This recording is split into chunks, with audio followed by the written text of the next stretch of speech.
So, in a study done by the Association for Supervision and Curriculum Development in 2013, the United States was found to rank 17th out of 40 countries in terms of educational performance.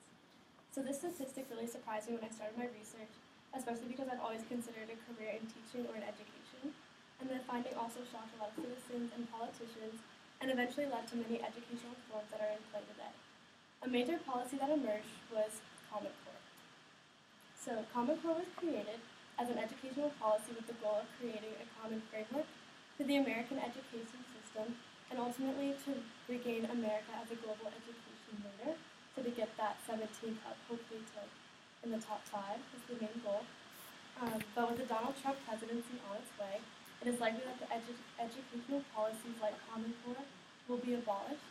So it's really important that we understand the current system and why it needs to remain so that we can fight for our education. So what exactly is Common Core? According to the National Academy of Education, the Common Core system is simply just a guideline of standards for students in K through 12th grade that should be met by the end of each school year in subjects of English and math. So pretty much by the end of first grade, all students across the board should be able to complete these skills and have these tools. And the second grade students should be able to do these things, know these things. So for example, a Common Core standard for grade 5 geometry reads, use a pair of perpendicular lines called axes to define a coordinate system. So with this goal, with Common Core, all students after 5th grade should be able to understand like the X and Y axes and stuff like that. Common Core is created by the federal government to be voluntarily adopted by the states. So states have the option to choose if they want to adopt the policy or not for their public school systems. According to the California State Superintendent for Public Education, the primary goal was to create a system that was uniform across all states.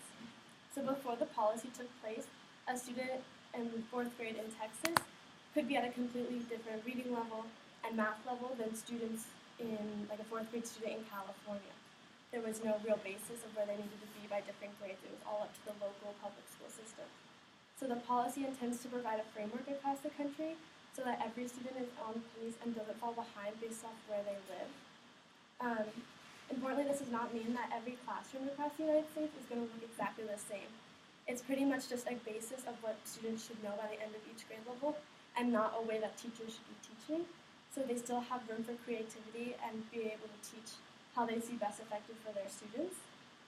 The new policy is really meant also to better prepare students for college and career.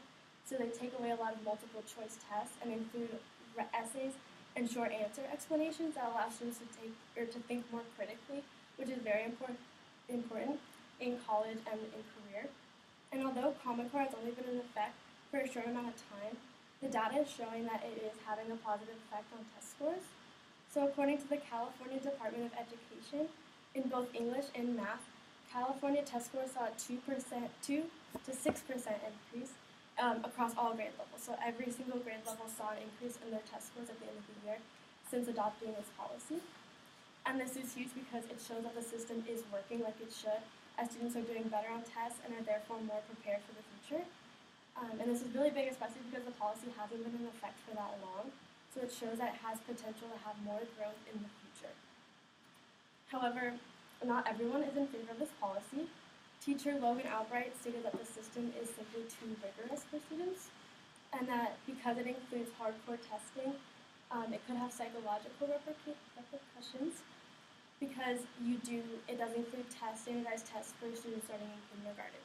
So a lot of people are thinking that may be too young of an age and could hinder their success. Another teacher named Carol Brown states that Common Core provides no room for creativity. But like what I talked about before, this is untrue, as Common Core, like the policy, simply just provides like a basic of concepts to be understood and not a way to teach. So teachers can still teach in creative ways that is tailored to their students' needs, but it's not telling them how to teach it. They can still change it and teach it in different ways that could help different students because not everyone learns the same way. Additionally, according to U.S. News, some politicians are seeing Common Core as an overreach of federal power, and some go as far to say that we even should get rid of the Department of Education as a whole, because they believe that educational policies should stay at the local and state levels and not a federal rule. But it's very important to remember that Common Core is a voluntary system, so it's not imposed on the states. So the states vote on whether or not they want to adopt the system. So we all got to vote, well, we didn't get to vote, but like our parents got to vote on whether or not they wanted our public schools to adopt the policy. And in a lot of states, they have made their own policies based off the Common Core, but just changed a couple things. So in my opinion, I wouldn't consider it to be an overreach of power. But with the coming Trump presidency, there are a lot of negative changes that could be seen in the Department of Education. On a speech given in 2015, Trump made the statement that he believes Common Core to be a very bad thing, and that he may even consider getting rid of the Department of Education totally.